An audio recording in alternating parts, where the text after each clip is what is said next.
memang salah satu cara atau satu-satunya cara yang paling tepat itu harus periksakan diri ke rumah sakit atau ke dokter. Kalau misalnya sekedar tanya ini berbahaya enggak, Iya. itu enggak bisa kita langsung jawab, oh ini berbahaya, ini tidak. Itu butuh pemeriksaan-pemeriksaan yang harus kita lakukan sehingga kita sampai pada suatu kesimpulan bahwa ini adalah benjolan yang berbahaya, tidak berbahaya.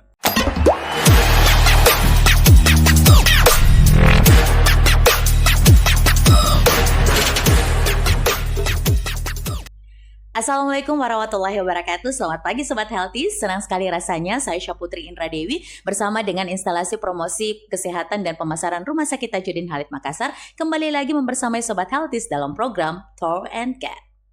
Kami bicara karena kami peduli, maka kami bicara. Sobat Healthies, perlu kami sampaikan kepada Sobat Healthies bila Anda mengalami benjolan di leher yang tidak kunjung membaik atau menghilang atau justru membesar, bahkan menyebabkan nyeri. Segera memeriksakan diri ke dokter spesialis. Nah, beda penyebab, beda pula cara mengobatinya. Untuk mendapatkan pengobatan yang sesuai, benjolan di leher perlu diperiksa secara detail oleh dokter spesialis yang tepat. Benjolan di leher umumnya disebabkan oleh pembengkakan kelenjar getah bening yang terjadi karena infeksi virus atau bakteri. Namun, benjolan di leher juga bisa disebabkan oleh gondok, lipoma, kista, gangguan kelenjar tiroid, bahkan tumor ganas atau kanker. Nah, hari ini kita sudah bersama dengan dokter yang tepat untuk menangani kasus benjolan di leher, yaitu Dr. John Peter, spesialis bedah subspesialis onkologi konsultan. Selamat pagi, dokter. Selamat pagi, Putri. Bagaimana kabar dokter hari ini? Sehat. Alhamdulillah sehat ya dokter ya. Oke, baik. Nah, Sobat Healthies, Dr. John yang lebih ahli mungkin akan menjelaskan kepada kita semua penyebab munculnya benjolan di leher. Silahkan Dr. John. Ya, oke. Jadi kalau kita berbicara benjolan di leher, tentunya banyak sekali faktor penyebabnya. Oke. Kita mesti tahu dulu, jadi di leher itu banyak struktur. Ya, ada beberapa yang pertama misalnya ada kelenjar tiroid, ada kelenjar getah bening. Oke. Nah ini semua kalau secara normal kita raba tidak teraba apa-apa. Kita lihat, jadi semua manusia mempunyai kelenjar getah bening. Tapi kalau kita lihat, kita raba tidak teraba apa-apa. Nah, kapan dia sudah mulai teraba atau kapan dia sudah mulai kelihatan, nampak itu berarti sudah mulai membesar. Nah, harus kita lihat, bedakan dulu apakah ini terletak di leher bagian depan atau leher bagian samping, bahkan ada juga yang di bagian belakang leher. Oke. Nah, kita mesti pilih satu-satu dulu. Nah, misalnya untuk menentukan apakah ini benjolan berasal dari kelenjar tiroid, apakah ini benjolan yang berasal dari kelenjar getah bening, ataupun yang lain-lain seperti tadi disebutkan ada lipoma dan lain-lain juga. Nah, hal yang paling sering atau benjolan yang paling sering ditemukan di daerah leher itu tentunya yang banyak masyarakat juga alami, kelenjar tiroid, pembesaran kelenjar tiroid atau kalian orang bilang dengan gondok. Ya, nah ini sebenarnya mudah untuk kita identifikasi, mudah untuk kita kenali. Itu biasanya dia terletak di leher bagian depan. Ya, leher bagian, dan itu khas kalau misalnya kita suruh pasiennya atau suruh orang itu untuk menelan, kadang-kadang benjolannya ini ikut dia bergerak. Oke. Jadi misal ibu coba kita suruh telan ludah aja, bu coba telan ludah. Nah, dia itu mengikut ya dokter ya. Benjolannya ikut. Nah, kalau benjolannya ikut gerakan menelan, itu biasanya benjolan itu adalah kelenjar tiroid atau kelenjar gondok. Nah, tetapi tidak semua juga kelenjar gondok ikut gerakan menelan. Kalau misalnya yang sudah sudah pada tahap lanjut, sudah tahunan, sudah keras misalnya, nah itu sudah melengket, itu kadang-kadang memang meskipun kita suruh ikut suruh menelan juga tidak bergerak. Nah itu salah satu atau cara untuk kita mengidentifikasi atau mengenali kelenjar tiroid. Oke. Itu mungkin. Baik dokter. Pemicunya apa dokter? Nah itu kembali lagi ke kita berbicara penyebab atau pemicu dari suatu tumor itu sebenarnya banyak faktor. Oke. Kalau berbicara kelenjar tiroid, itu paling banyak itu adalah atau paling sering faktor hormon. Nah, dalam hal ini hormon tiroid yang mengatur metabolisme tubuh. Nah itu kadang-kadang kalau terjadi ketidakseimbangan atau regulasi hormon yang tidak seimbang, itu kadang-kadang bisa membuat pembesaran kelenjar tiroid. Oke, baik. Nah, dokter, benjolan pada leher kan belum tentu juga dokter dikatakan berbahaya, tapi ada kalanya kita juga harus antisipasi untuk segera memeriksakan ke dokter onkologi. Ciri-ciri nih dokter benjolan leher yang berbahaya dan tidak berbahaya, dokter. Nah, itu kembali kita harus melihat dulu apakah ini benjolannya berasal dari kelenjar tiroid atau getah bening ataupun yang lain. Nah, itu memang salah satu cara atau satu-satunya cara yang paling tepat itu harus periksakan diri ke rumah sakit atau ke dokter. Kalau misalnya sekedar tanya ini berbahaya enggak? Iya. Itu enggak bisa kita langsung jawab, oh ini berbahaya, ini tidak. Itu butuh pemeriksaan-pemeriksaan yang harus kita lakukan sehingga kita sampai pada suatu kesimpulan bahwa ini adalah benjolan yang berbahaya, tidak berbahaya, harus dioperasi ataupun hanya perlu dengan pengobatan-pengobatan. Tentunya ada fasilitas-fasilitas yang dapat kita gunakan seperti misalnya USG atau CT scan ataupun juga pemeriksaan laboratorium. Dalam hal ini pengambilan sampel dari benjolan tersebut. Oke, berarti menggunakan biopsi jarum halus, CT scan dan juga MRI ya dokter bisa, ya. Betul. Oke, bisa. Oke, baik. Nah dokter, apakah perlu melakukan pemeriksaan darah untuk memantau fungsi tiroid atau penanda tumor, dokter? Ya, jadi salah satu modalitas kita untuk menentukan apakah ini suatu benjolannya berbahaya atau tidak itu pemeriksaan laboratorium. Seperti yang dikatakan fungsi tiroid. Nah, fungsi tiroid ini harus kita setiap benjolan yang kita identifikasi suatu kelenjar tiroid harus kita lakukan pemeriksaan fungsi tiroid. Nah, ini kita bisa lihat apakah fungsinya berlebihan atau kurang. Nah, tentunya kalau misalnya berlebihan fungsi tiroid dalam hal ini kita bisa berikan obat. Demikian juga kalau terlalu rendah atau kekurangan, itu bisa juga kita berikan pengobatan. Nah, kalau berbicara penanda tumor itu mungkin hal yang berbeda lagi. Apalagi kalau kita sudah berbicara misalnya benjolan yang mengarah ke keganasan atau dalam hal ini cancer. Nah, itu ada beberapa pemeriksaan, dalam hal ini pemeriksaan tumor marker untuk mengetahui apakah ini memang suatu keganasan atau tidak atau bukan. Oh, oke, baik dokter John. Nah dokter, apakah hasil biopsi sudah cukup untuk menentukan stadium jika memang terbukti cancer, dokter? Ya, kalau berbicara biopsi kan banyak bermacam-macam nih, Put. Ada yang namanya biopsi jarum halus. Biopsi jarum halus yang kita orang bilang dengan disedot gitu. Nah, itu namanya FNAB atau biopsi jarum halus. Itu sebenarnya pemeriksaan yang hanya bisa kita bisa menentukan apakah ini benjolannya jinak atau ganas. Itu hanya itu. Nah, kalau kita mau untuk menegakkan diagnosis itu harus dengan tindakan operasi ataupun pemeriksaan biopsi, tapi bukan biopsi jarum halus. Ada yang namanya biopsi insisi ataupun biopsi eksisi. Itu jadi jaringan yang diambil kemudian diperiksa ke laboratorium dan ini adalah merupakan gold standar atau standar baku emas untuk menegakkan diagnosis. Oke, baik dokter. Nah, menjadi dokter spesialis onkologi tentunya banyak sekali pengalaman di meja operasi, dokter. Nah, bisa sharing dulu kepada Sobat Healthies, dokter, menjadi pelajaran berharga untuk kita semua. Ya, jadi harus dipahami bahwa tidak semua pembesaran kelenjar tiroid itu harus dioperasi. Tidak semua. Ya, jadi misalnya nih, ada pembesaran kelenjar tiroid, wah ini tiroid nih, operasi. Ini tiroid, operasi. Tidak. Jadi ada indikasi-indikasi atau ada hal-hal tertentu yang bahwa kita sampai bahwa suatu kesimpulan bahwa ini harus dioperasi.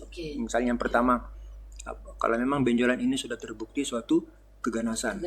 Itu pun meskipun benjolan masih kecil, tetapi kalau sudah ada pemeriksaan yang mengatakan bahwa ini suatu cancer, harus operasi. Tidak ada tawar-menawar lagi. Yang kedua, misalnya sudah ada mulai gangguan. Misalnya perubahan suara yang sering. Misalnya nih yang tadinya suaranya merdu. Terus tiba-tiba sekarang sudah jadi serak. Sudah serak, sudah parau. Nah, ini salah satu indikasi juga. Atau sudah ada gangguan menelan. Sakit ya gitu. Sudah mulai sulit untuk minum atau makan. Nah, itu biasanya kadang-kadang itu tiroidnya sudah mulai ada infiltrasi atau penekanan ke daerah sekitar. Nah, kalau sudah ada tanda-tanda atau gejala-gejala seperti itu harus segera dilakukan tindakan operasi. Nah, hal yang paling terakhir kapan dioperasi itu kalau sudah berbicara estetik. Jadi untuk ini operasi saja nih, jelek kelihatannya tidak bagus, risih kalau pakai baju terbuka. Baju gitu. terbuka. Itu indikasi terakhir. Oke. Jadi tidak semua. Tidak semua ya dokter ya. Oke. Apakah juga bisa tanpa operasi dokter dengan minuman obat-obatan yang dianjurkan oleh dokter spesialis onkologi dokter? Nah, ya kembali lagi kalau memang tidak ada indikasi operasi ataupun misalnya ada terjadi peningkatan fungsi tiroid ataupun penurunan atau fungsi tiroid yang rendah, itu kita berbicara medikamentos atau dengan pengobatan. Oke. Oke, baik dokter. Nah, dokter apa saja risiko seperti efek pada kemampuan bicara pada saat risiko operasi dokter? Seperti efek pada kemampuan bicara, menelan atau saraf wajah dokter? Jadi salah satu risiko operasi itu bisa saja terjadi cedera pada saraf di. Saraf. Nah, ini ada satu saraf yang memang letaknya dekat sekali dengan kelenjar tiroid. Itu kalau misalnya tindakan operasi yang tidak hati-hati atau misalnya pada saat operasi terus cedera pada saraf itu, nah itu bisa terjadi kelumpuhan pada pita suara. Ini yang menyebabkan pasien kadang-kadang serak atau kadang-kadang suaranya hilang. Tetapi semakin kemari itu teknik-teknik operasi kan sudah semakin maju. Jadi hal-hal seperti itu sudah hampir kita tidak temukan lagi. Jarang. Oke, baik dokter. Untuk tindak lanjut dan juga gaya hidup, nah dokter John, apa yang harus dilakukan dan tidak boleh dilakukan terhadap benjolan ini selama menunggu hasil pemeriksaan lebih lanjut? Oke, kalau berbicara pola hidup atau lifestyle atau makanan, pola makan, tentunya berbicara tiroid yang berhubungan dengan hormon tiroid.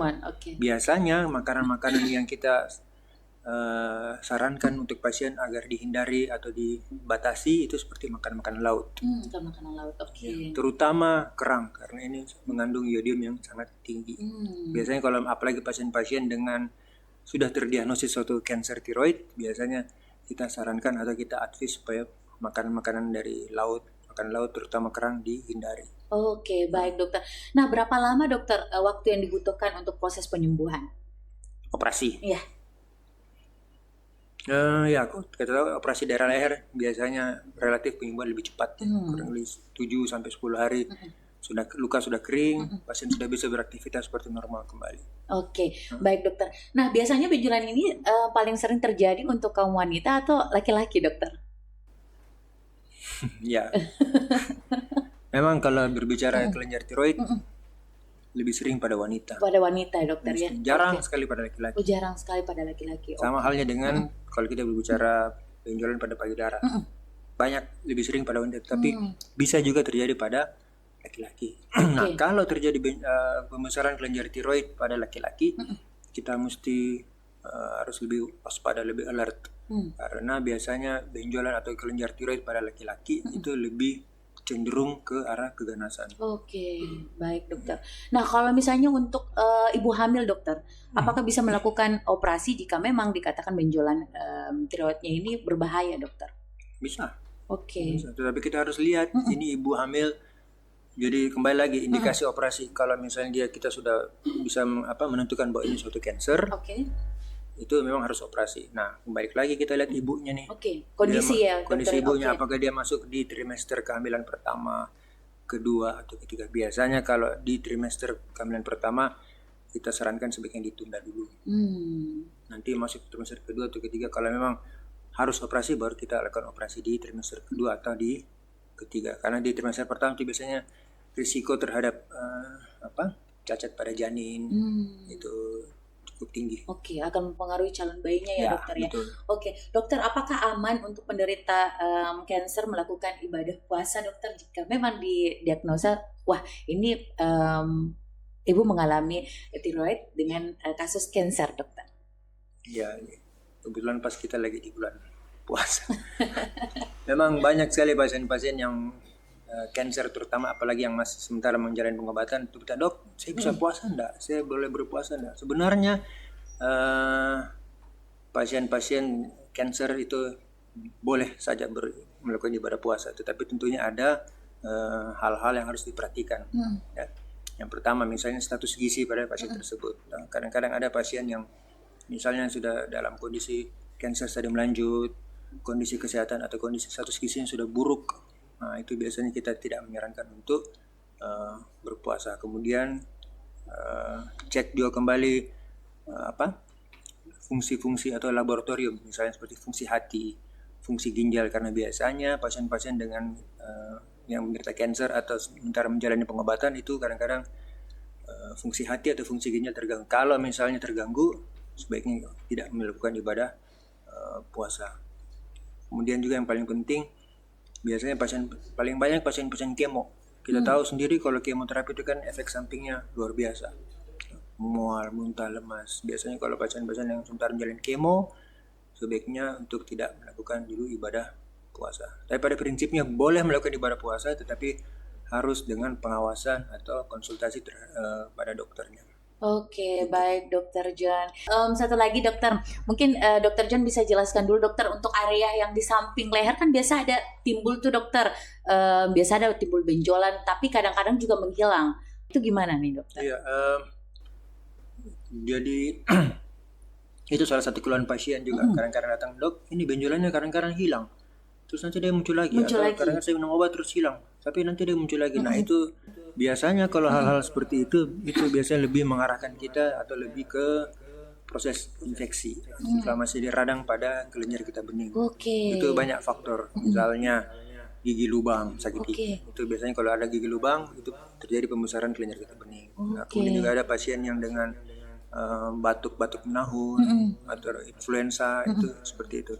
Nah itu biasanya dengan pengobatan itu benjolan bisa hilang. Oke, berarti itu dikatakan benjolan tidak ganas ya dokter ya? Ya, jadi kalau berbicara pembesaran kelenjar getah bening itu kan kita kategorikan dua kelompok besar saja. Dua kelompok besar. Kalau bukan radang atau infeksi, dia berarti suatu tumor. Ini yang biasa orang agak-agak ngeri, kanker kelenjar getah bening. Iya dokter. Nah, kalau infeksi, nah itu seperti tadi ciri-cirinya. Ciri-cirinya. Kadang-kadang dia dengan obat dia bisa hilang. Dia hilang. Atau pasien bisa beristirahat, atau gejala flu-nya sudah hilang, benjolannya hilang juga.